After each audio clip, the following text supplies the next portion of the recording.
Bonjour et bienvenue dans cette toute nouvelle vidéo dédiée au terminal en mathématiques expertes. Donc ça va être l'une des dernières vidéos, je pense, de ce long chapitre sur les nombres complexes. Je vais te faire un approfondissement par la suite sur la résolution d'équations du second degré, mais un petit peu plus poussé que ce que nous avons vu en début d'année. Donc là, dans cette vidéo-là, on va parler d'un élément essentiel, à savoir donc les racines linéaires de l'unité. Ok. Alors, pour vous, ça va peut-être vous paraître, quand on aborde cette notion au départ, ça peut paraître bizarre. Mais vous allez voir qu'au fur et à mesure du temps, ça va s'éclaircir. Ok, au fur et à mesure de la vidéo, vous allez avoir un peu plus de connaissances là-dessus. Tout d'abord, concernant les racines linéaires de l'unité. La première chose, on va déjà essayer de définir ce que c'est. Donc pour se définir ce que c'est, on va donc prendre un certain nombre de nombres. Donc soit n appartenant à l'ensemble d'identité naturelle, et n donc plus grand que 2. Et de plus, on va dire quel que soit z appartenant à c. Donc dans ce cas-là, les solutions de l'équation z puissance n égale 1 sont appelées racines n de l'unité. Appelées. Donc, une fois qu'on a capté que déjà, quand on parle de racine linéaire de l'unité, on parle d'une solution d'équation, et bah c'est nickel, on a déjà compris beaucoup de choses dans ce chapitre.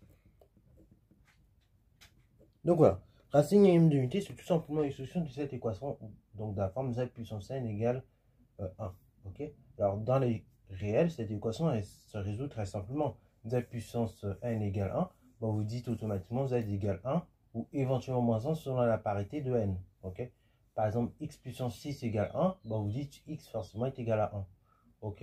Mais pas que, comme 6 est pair, vous allez dire que x peut valoir aussi moins 1. Parce qu'en fait, moins 1 puissance 6, on peut également dire que ça fait 1. Ok. Donc, bon. Dans les réels, ça se résout assez simplement ce genre d'équation. Ok. Et même des équations très compliquées du style x puissance 10 000, et vous pouvez dire que c'est égal également à 1 ou moins 1 de solution. Mais dans les complexes, vous allez voir que cette équation n'est pas si évidente que ça à résoudre. Et justement, on va essayer d'établir comme ça deux solutions de cette équation. Donc, propriété.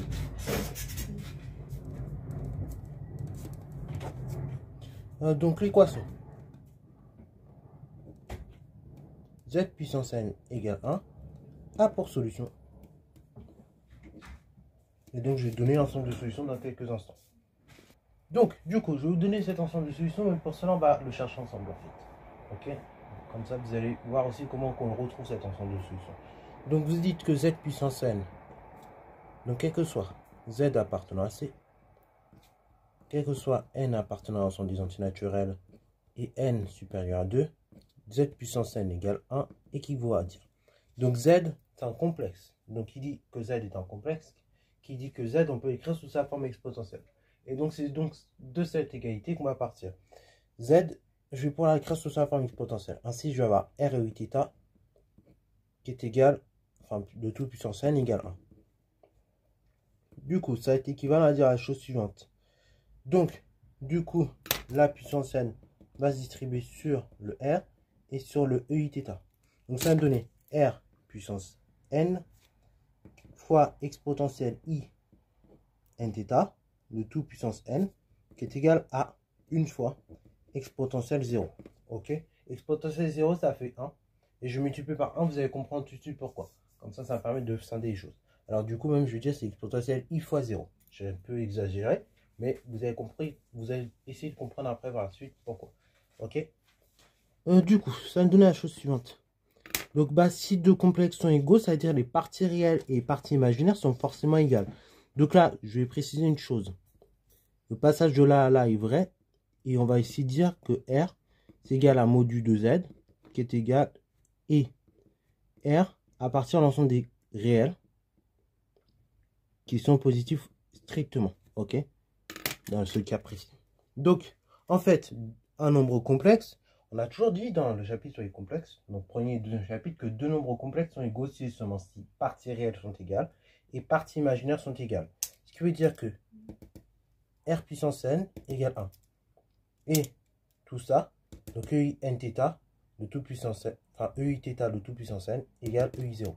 Donc en clair, si je dis ça un peu plus proprement, ça fait R puissance n fois EI n θ qui est égal à 1 fois exponentielle I fois 0. Donc en clair, si je dis ça clairement, bah du coup, partie imaginaire égale, partie réelle égale. Ok. Donc du coup, je vais pas écrire un système. Je vais donc dire que R puissance n égale à 1. Ok. Comme on a dit, partie réelle identique. Deuxième chose, bah, les parties réelles vont être identiques. Et même ce qui va être bien, c'est que là, on va pouvoir aller plus loin et dire que non seulement la partie imaginaire va être identique, mais en plus, on va avoir égalité des arguments. Ok. Donc on va avoir égalité des arguments à 2 pi près. Donc on va avoir exponentielle in θ qui est égal à exponentielle i0, i fois 0. Ce qui veut dire donc on a l'angle nθ qui sera égal à l'angle de 0 degré, modulo 2 pi. Alors ici, il va falloir faire très attention. Parce que le but après, c'est de trouver la valeur de θ. Telle que, tout simplement, z puissance n égale 1 soit vérifiée. Donc pour cela, il faut qu'on interprète ce que signifie modulo 2 pi. Ok. Donc du coup, on va écrire ça proprement. Donc ceci est équivalent à dire que si r puissance n égale à 1, bah comme r est un réel, c'est-à-dire que forcément c'est un réel et surtout il est strictement positif, et bah ce cas, c'est-à-dire que r égale 1. Ok, c'est le module, je n'ai pas le choix, il faut que je choisisse un 1. Un module ne peut pas être négatif. Et la seule manière d'obtenir 1 dans les nombres réels strictement positifs, c'est de prendre la valeur 1 elle-même. Ok, 1 n'importe quelle puissance, ça fera toujours 1. Enfin, en revanche, pour l'argument, donc je disais que nθ, c'est égal à 0 modulo 2 pi. Ok. Donc ça veut dire que j'ai R qui est égal à 1. Et là, pour le modulo 2 pi, il faut que j'interprète ce que signifie modulo 2 pi. Bah, modulo 2 pi, ça veut dire qu'il existe K appartenant à Z. Tel que nθ égale 0 plus 2 fois K fois pi. Donc plus de Kpi. Ok, ça c'est l'interprétation du modulo 2 pi. Bon, j'ai presque fini. Le but c'est de trouver la valeur de θ. Donc j'ai R égale 1. Et deuxièmement, ça veut dire qu'il existe K appartenant à Z, tel que θ égale donc 2 Kpi divisé par n. Et là, je peux diviser par n parce que n, il est forcément, on a dit, plus grand ou égal à 2. Et il appartient à l'ensemble des entiers naturels. Donc, il n'y a pas de souci à partir du moment où je divise par un nombre qui est différent de 0. Donc, conclusion, l'équation z puissance n égale 1 a pour solution la chose suivante. Donc, s égale exponentielle i fois 2 Kpi divisé par n, K appartenant à Z. Ok, et donc on peut faire varier K entre K appartenant à Z et K, je vais préciser, il est plus petit que, il est strictement plus petit que N. Ok, sinon après, si K est plus grand que N, il y a problème. Ok, il y a problème, il y a congruence, on revient en même position. Ok, voilà.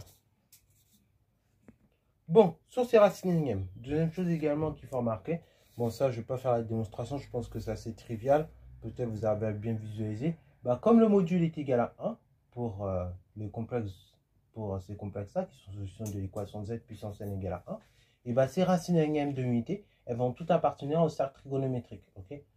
Deuxième chose, là un peu moins trivial, c'est que la somme de ces racines énièmes de l'unité est égale à la chose suivante, donc c'est égal à 0. Voilà vous. Donc ça, c'est super important à ce qu'on ait en tête. Donc, somme de K égale à 0 jusqu'à, du coup, n-1, qui sera le dernier terme, de exponentielle 2 Kpi divisé par n, et bien tout simplement, est égal à 0. Ok. Ce qui signifie, donc, traduit dans un langage un peu moins scientifique, la somme des racines énièmes de l'unité, donc, est tout simplement égal à 0. Voilà. Donc on va essayer de démontrer cette propriété-là. Donc bien évidemment, je précise K appartient à Z et K plus petit que N. Voilà, strictement. Et N, donc il appartient à l'ensemble des entiers naturels. Voilà, et donc après on a à peu près défini toutes nos notations. Ok, nice. Donc, somme des racines énièmes de l'unité, donc de K à 0 jusqu'à N-1, à quoi ça correspond? Bah, ça correspond à la somme lorsque K démarre à 0 jusqu'à n-1 de exponentielle I fois 2 Kpi divisé par n. Et donc cette somme, elle correspond à quoi? Et bah, donc là, je l'évalue en 0, lorsque K égale 0, lorsque K égale 1, K égale 2 par exemple. Et je vais faire ça jusqu'à k égale n-1, du coup. Ok. Donc, du coup, ça va me donner exponentielle i fois 2 fois 0 fois pi divisé par n.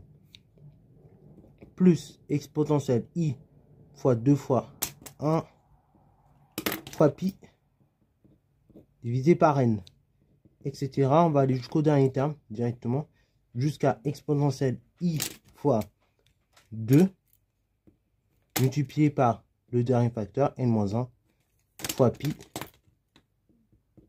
le tout divisé par n. Ok.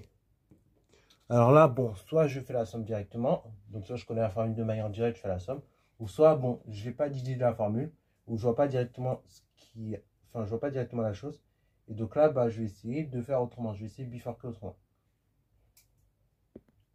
Alors du coup, bah, ce que je vous propose de faire, ça va être d'écrire la somme un peu autrement. Ok, on va essayer de bidouiller cette somme à l'aide des propriétés qu'on connaît sur exponentielle. Ok, donc là, du coup, tu as donné 1 plus la chose suivante. Donc exponentielle 2 fois 1 fois pi le tout divisé par n. Bah, je vais donc dire que c'est exponentielle. Donc de 1,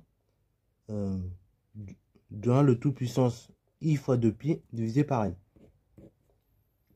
I fois 2 pi le tout puissance n. Après, je fais la même chose. Exponentielle de 2 fois donc i fois 2 pi le tout divisé par n. Ainsi de suite jusqu'au dernier. Donc exponentielle de 3, exponentielle de n-1, je vais arriver, fois 2 pi divisé par n. Ok. Bon. Donc là, peut-être vous arrivez à reconnaître, en effet, on a la somme d'une suite géométrique de la raison et exponentielle i fois 2 pi sur n. Ok, à chaque fois. Et donc, pour calculer une telle somme, comment que je fais? Eh ben, je vais prendre le premier terme. Donc, le premier terme, c'est quoi? C'est tout simplement, justement, 1.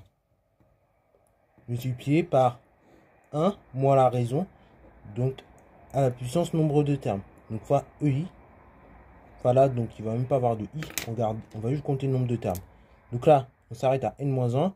Je commence à 0. Donc, c'est-à-dire j'ai n termes. Donc, j'ai 1 moins donc la raison. Donc, EI puissance 2pi, le tout divisé par n, le tout à la puissance n. Moins, enfin divisé, pardon, par 1 moins la raison. Donc, moins 1 divisé par 1 moins exponentielle i fois 2pi sur n. Ok. Là, il n'y a même pas besoin d'aller plus loin. Vous simplifiez les n directement. Ça vous fait 1 moins exponentielle, donc 2pi, fois i, divisé par 1 moins exponentielle, i fois 2pi sur n. Ça, il se trouve que ça fait 0, pour la simple et bonne raison, c'est que là, exponentielle i fois 2pi, ça fait 1. Et 1 moins 1, bah, il se trouve que ça fait 0.